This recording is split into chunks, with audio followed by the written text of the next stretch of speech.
सन्मान वाढेल अशा पद्धतीचं विधान मोहन भागवतांनी केलं. दुर्दैवाने मी असं म्हणेन की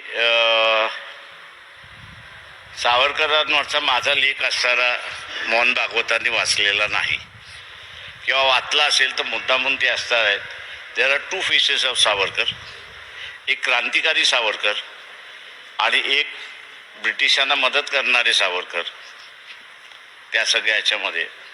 तेव्हा अशा असणाऱ्या व्यक्तींनी की ज्यांनी ब्रिटिशांना मदत केली आणि पत्री सरकार जे महाराष्ट्रामध्ये शेवटपर्यंत लढत होतं, या पत्री सरकारमधल्या लढाव्यांना पकडून देण्याचं कामकाज जर कोणी केलं असेल तर हिंदू महासभेने त्यावेळेस केलं.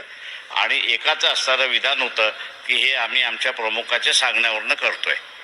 त्याच्यामुळे सावरकर स्वतः क्रांतीवीर का, तर मी असं म्हणे एरेस्टच्या अगोदर ते क्रांतीवीर होते. ते सगळ्यांनी मान्य केलं पाहिजे असं मी त्या ठिकाणी म्हणेन.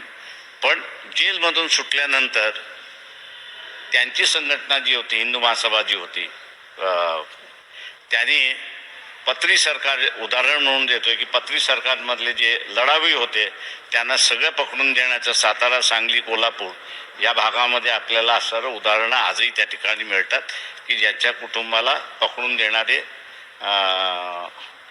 सावरकरांना मानणारे होते, अशी परिस्थिती आहे.